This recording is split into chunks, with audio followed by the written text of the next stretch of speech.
At Lira University, and it has attracted a lot of participants, especially the young researchers who are being mentored by the senior researchers and professors. And I believe that the innovations that we have been able to develop will be taken to another level in terms of uh, establishing entrepreneurship projects and also partnering with the industry.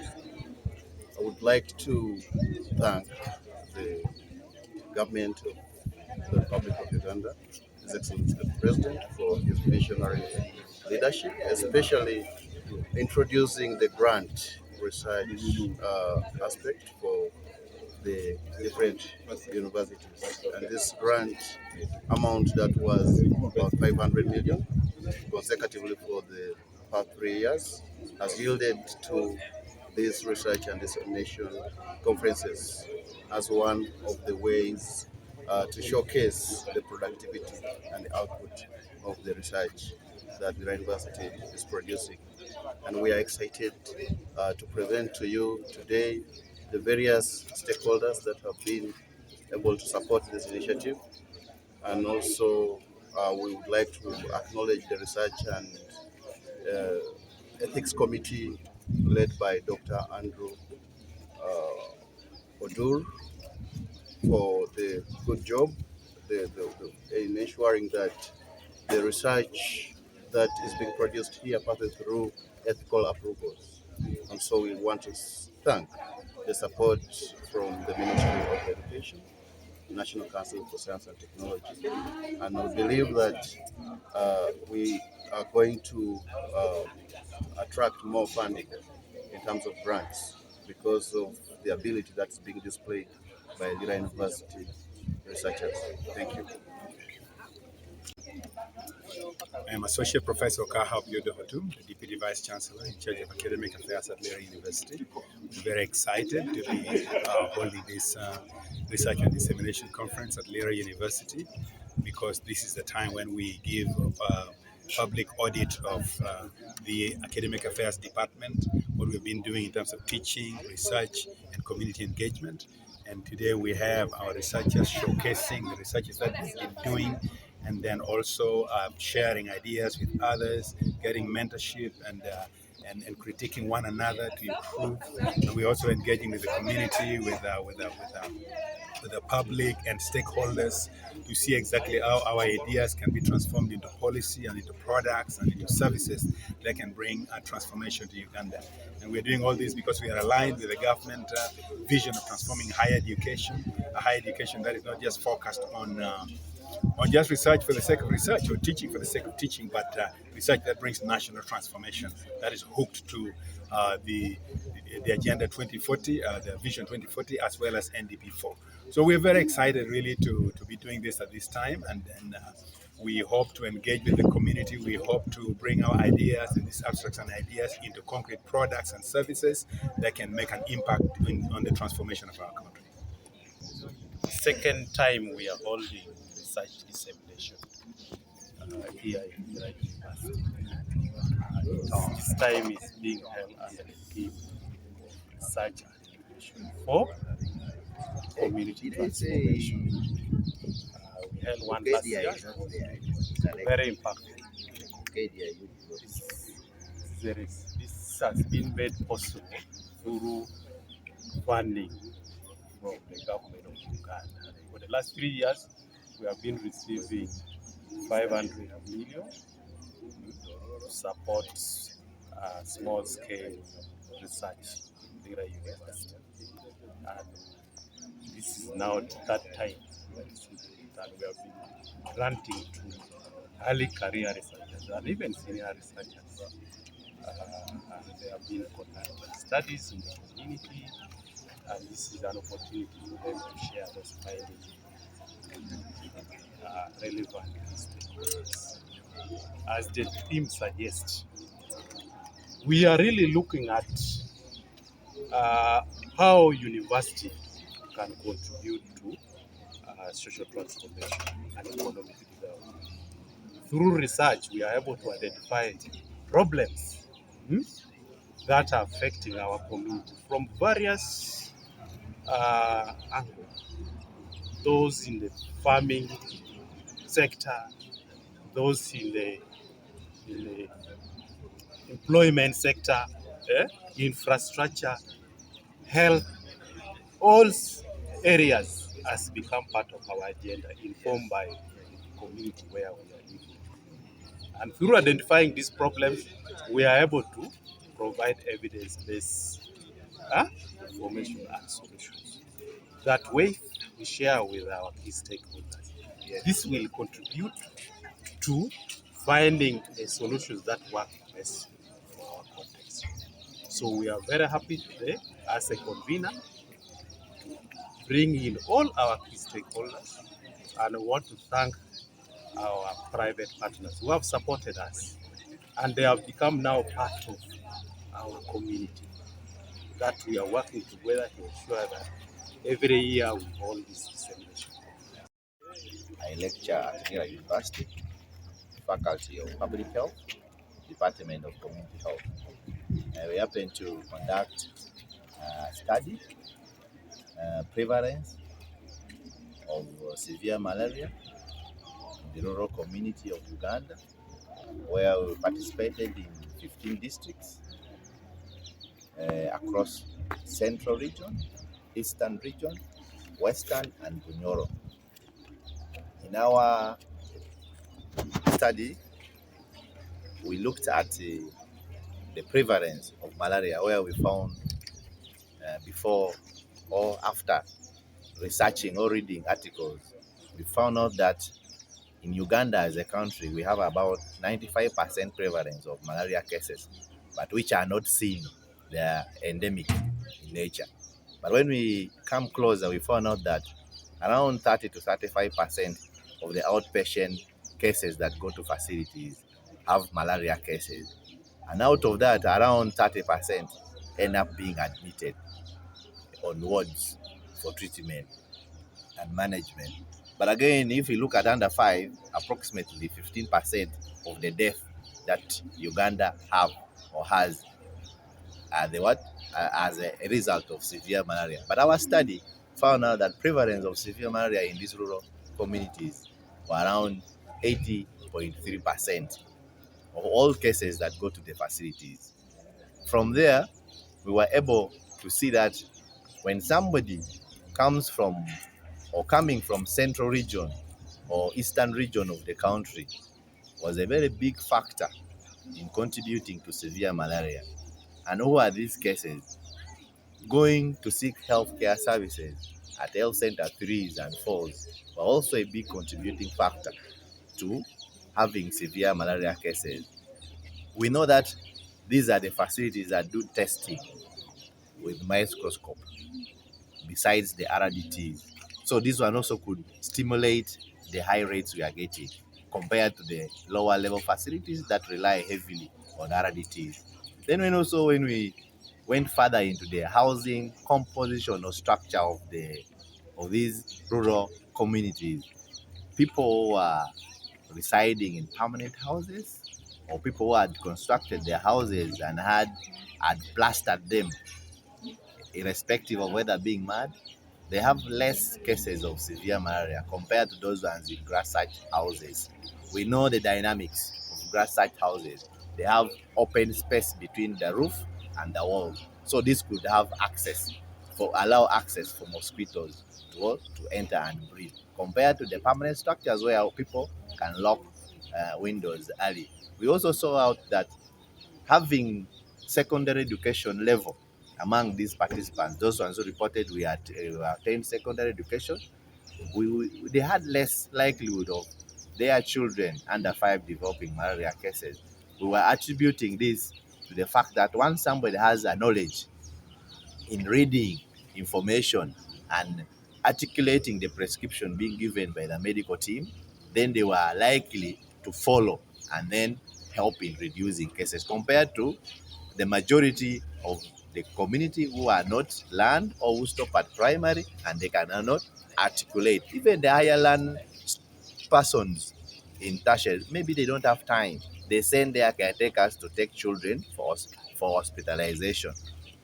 So briefly, that is what became. So from this intervention, we were able to advise the community through the district health offices to always have continuous community engagement, so that this one will help strengthening awareness creation among the community level. Yes. In a nutshell. We went to the DHS system. We looked at malaria cases being What reported. is DSS? District Health Information System 2, which is like a national database center for the Ministry of Health that takes care of all the reporting for the ministry. So after clicking there, we were able to detect cases of malaria prevalence per district. Then from those districts, we were able also to look at in the district which sub-county has the highest prevalence of malaria cases. Then after notifying or getting those names, we went to the facilities within those sub-counties, and then we did line listing. We went to the OPD register that has admission for all the clients that has come to the facility.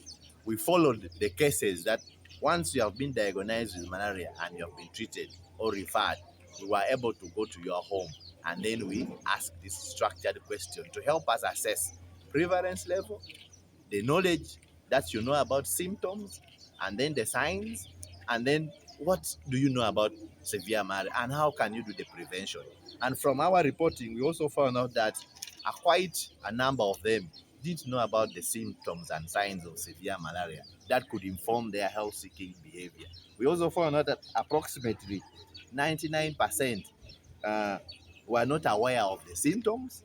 98.9, they reported that they had too much work at home that will not give them time to go to the facility once the child has started feeling unwell. Yes. So were you able to reach all these other districts one-on-one with those communities? Yes, we were able to go to the actual home household that we had traced of having visited the facility and had been diagnosed with malaria. Thank you. Chenjojo.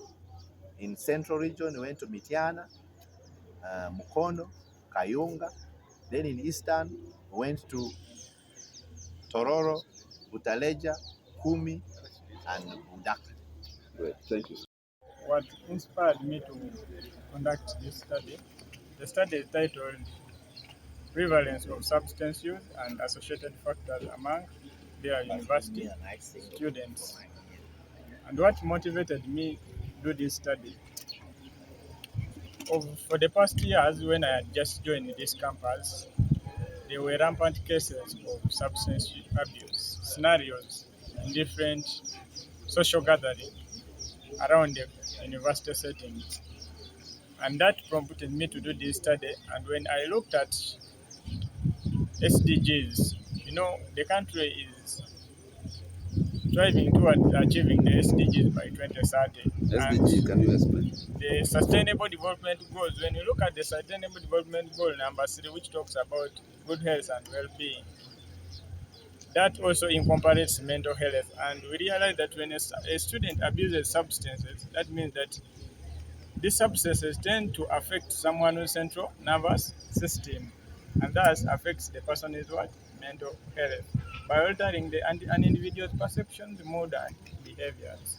So, in the same way, as Uganda is moving towards achieving Vision 2040, which is moving towards middle income status, and one of the alignments for this country is innovation and technology.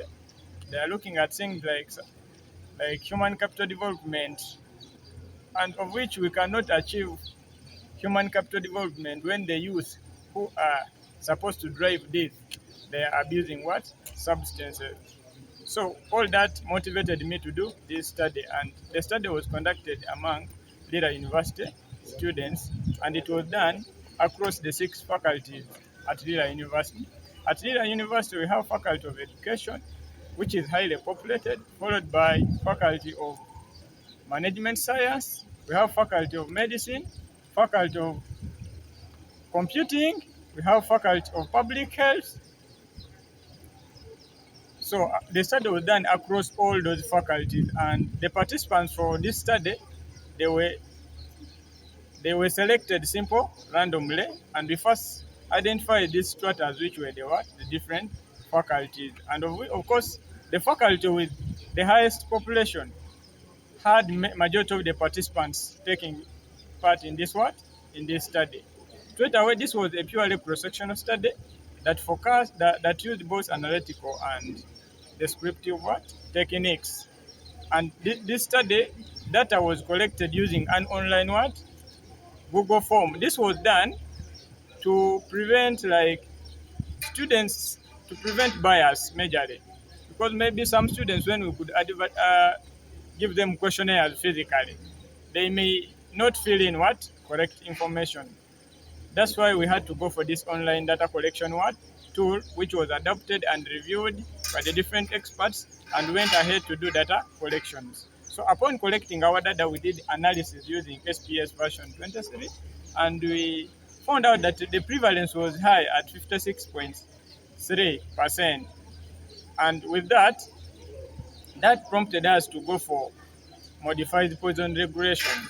This was done to minimize the confounders, such that we can identify which specific factors are bringing about this high prevalence of substance use in Lira University. So, to add on the context on substance use, we realize that the current substance use is at 27.3%, and we realize that students are not consuming other substances individually.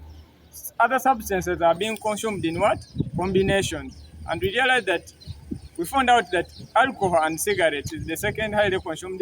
They are the second highly consumed substances, forming the first combination.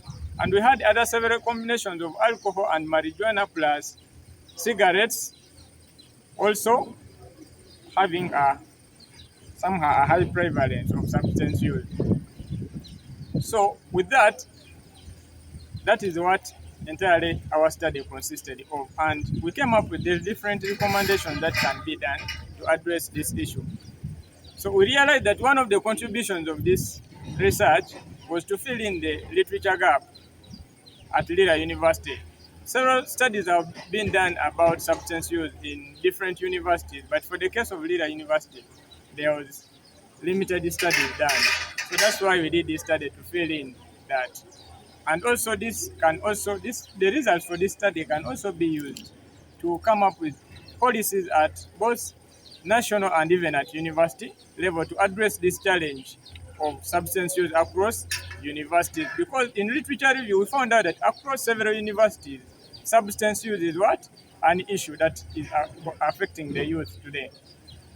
So with that, we came up with some recommendations at the university level. We looked at strengthening education and awareness. So this can be done during orientation programs to the fresh students. They can include sessions about substance use in the orientation program. We looked at things like strengthening counseling and screening services within the university premises. First of all, we want to thank the government of Uganda for at least allowing employment of at least a counselor in every university. That is helping us to address some of these issues.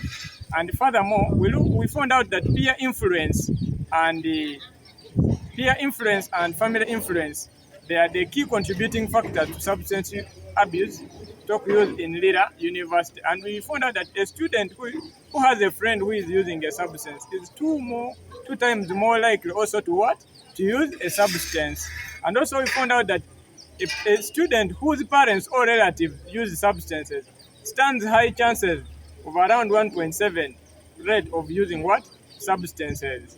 So this calls for peer-led interventions. We recommended that the university should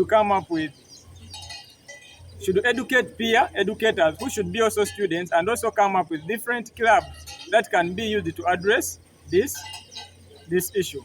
With that, I beg to submit. Thank you.